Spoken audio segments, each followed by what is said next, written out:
So Russian mill blogger Alexander Kotz has had enough. He said it's time to take the gloves off and finally win this war. Quote, maybe it's time to stop waging war according to the chivalrous code and start hitting the ruling elite of Ukraine.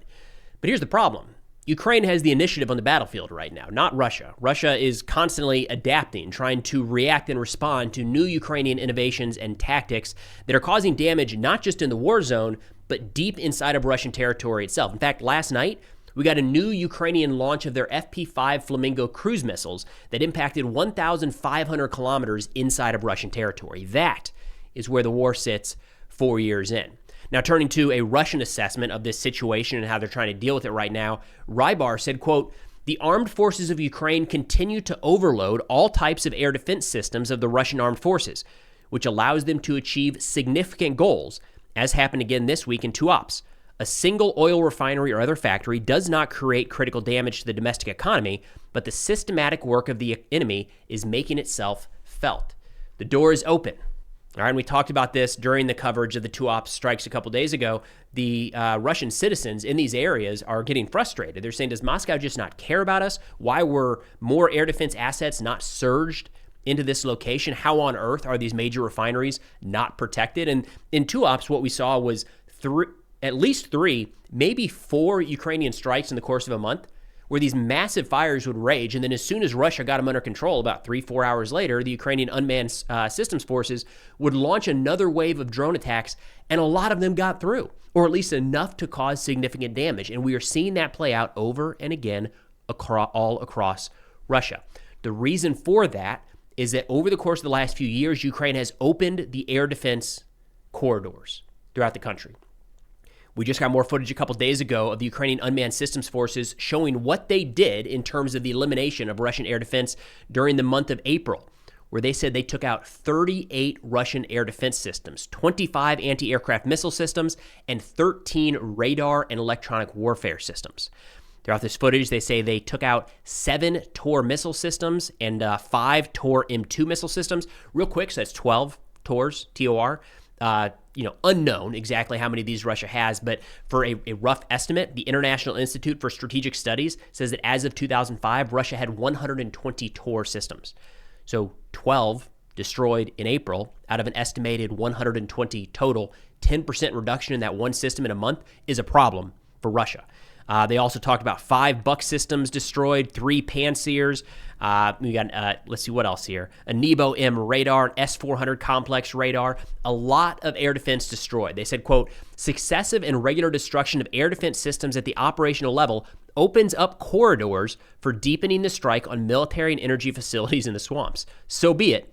Keep your eyes peeled. And that's exactly what is happening here, right? So every single one of these systems that gets destroyed, or at the very least damaged, opens up another corridor. It takes an area from being 100% protected to 95, 90, 80%. It creates paths. Every one of these Ukrainian drone launches is gathering data to find out where are the electronic warfare systems, where are the radars, where are the Russian missile systems that will be able to intercept these drones. Every single launch gathers data.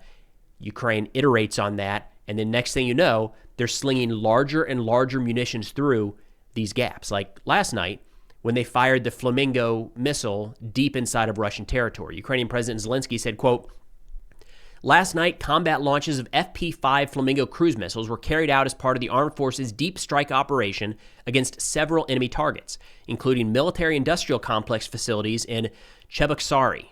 I'm going to pronounce that different each time, I think. Just a little bit of a warning.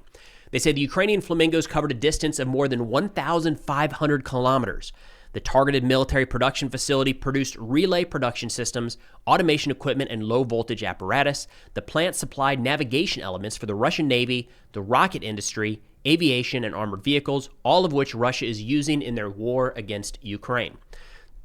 Some additional details here from the Ukrainian Unmanned Systems Forces. They say they also hit the Kirsky refinery, Kinef, I guess is the acronym there, in the Leningrad region. They say the plant's capacity is 21 million tons of oil per year, making it one of the 3 largest refineries in the country. Explosions and fires were recorded at both enterprises. The consequences of the strikes are being clarified. So again, the door is being opened. Russia has less and less ability to protect the entirety of the country. It's a big country. It takes a lot of air defense to effectively defend it at baseline. But as those air defense are being depleted day after day after day, and Ukraine is extending the strike campaign further into Russia's rear, it's causing a real problem. And again, when you have the third largest refinery in the country getting hit by multiple Ukrainian drones, it's an issue for Russia.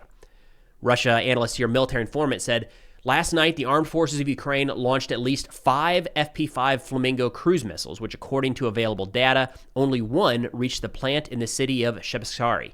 I think I am getting that different each time. He said most likely the enemy was aiming at one of the production facilities. There's no point in hitting offices at night. However, the well-known low accuracy of the FLAMINGO led to a significant deviation. The remaining 4 out of 5 missiles were most likely intercepted by air defense systems on their way and or fell somewhere else. Low accuracy, I mean, at the same time, if it's hitting the general complex, of course you want to hit the production facility, but if you're talking about missing by a couple hundred meters at 1,500 kilometers, that's pretty significant for a homegrown missile industry in the middle of a war. So either way, looks like it does look like the FLAMINGO may have missed that the actual production facility, maybe hit the offices nearby. Now, the Russian Ministry of Defense said that they were able to intercept 6 FLAMINGO missiles and 601 Ukrainian drones. That's a ton. I mean, it goes back to the Rybar assessment at the beginning of this video where they said that Ukrainian drones are overwhelming their air defense systems. That will do it. 600 drones will overwhelm Russian air defense. It's not a matter of so many being over one target that they can't all be shot down. It's they are flying in every direction. There's too much for Russia to try to protect. They do not have enough assets on the ground to effectively protect everything. They have to prioritize what gets protected and what doesn't. Kind of an interesting thing to keep in mind as the Victory Day parade comes up here in the next few days. Russia has announced a unilateral ceasefire on, I think, the 8th and the 9th. Ukraine followed that with their own ceasefire on the 7th and 6th and 7th. I think that's going to be interesting to keep an eye on. We'll see which way it goes. But either way, if Russia actually wants to protect that parade from any Ukrainian long-range drone strikes, they're just pulling from elsewhere. And they only have so many to go around at this point. And more Russian analysts are starting to see this. Mill blogger Maxim Klishnikov earlier today said, quote, on the front, there's an obvious stalemate. The armed forces of Ukraine are capturing the lower sky. How to advance in such conditions when logistics are also being hit? And if the war drags on, large factories will start shutting down. The first budget crisis will hit the regions with unpaid salaries for teachers, doctors, utility workers, and regional officials. An attempt at mass conscription of reservists would be like a lit match in a gunpowder store. We need to somehow win and pull Ukraine out of the war. How? Otherwise, we'll have to accept terms somewhere between Trump and Zelensky, and with a regime in Kyiv that will openly mock us. And you can understand how they get to that point because every single day we're getting more and more footage of these medium to long-range Ukrainian strikes inflicting pretty significant damage to Russia. Shortly after that assessment put together by Klishnikov, the Ukrainian GUR released this footage showing once again more strikes, significant strikes against Russian military infrastructure in Crimea. They say the BE-12 Chaika aircraft, 3 boats, and a supply ship of the occupiers, another trophy of the ghosts of the main intelligence directorate of the armed forces of Ukraine in Crimea. They say this all took place during an operation in 2026 where the scouts hit a series of targets related to the amphibious assault capabilities, maritime support, and the aviation component of the enemy. They say the following targets were hit and disabled: 3 amphibious assault boats, a supply ship, a hangar for storing amphibious assault boats, an anti-submarine amphibious aircraft BE-12 Chaika. This is what is becoming the norm. Again, 600 plus drones fired by Ukraine in one night into Russian territory. This is what you start to see more and more of. It's not just that these strikes are coming out almost every day, but they're happening deeper inside of Russia, and they're having more and more effects, right? Whether it's refineries going up in smoke, ships being hit, we'll see if they're sunk or just damaged, aircraft being hit on the runways. This is a trend. We've been moving in this direction now for at least the last 4, 5, maybe 6 months. And so long as Ukraine continues this medium-range strike campaign to eliminate Russian air defense assets, you are only going to see more and more fires popping up inside of Russia at critical locations like refineries and production facilities. Now, as a quick update on a fundraiser, we just delivered our 10th vehicle to the 104th Territorial Defense Brigade yesterday, working with Car for Ukraine, great organization, year-long campaign. Our spring offensive is 94,000 euros out of a 97,000 euro goal. And what they do is great organization here. So we know that trucks are incredibly important at the front. One of the challenges that the soldiers have had over the course of the last few years is they get a donated truck or they save up until they can buy like the cheapest one possible. And they finally get it out to the unit and it needs like thousands of dollars worth of repairs. That's not what Car for Ukraine does. They solve all those problems before they deliver. So I'll run a couple of pictures here on the screen of the trucks already delivered. They source these across Europe, high quality, and they ask the unit, what is it you need? What version do you prefer? It has to be relatively new, has to be under a certain mileage. Ukraine, or the Car for Ukraine folks then add on new tires. They add additional armor protection in some of the doors, some steel plating on the inside.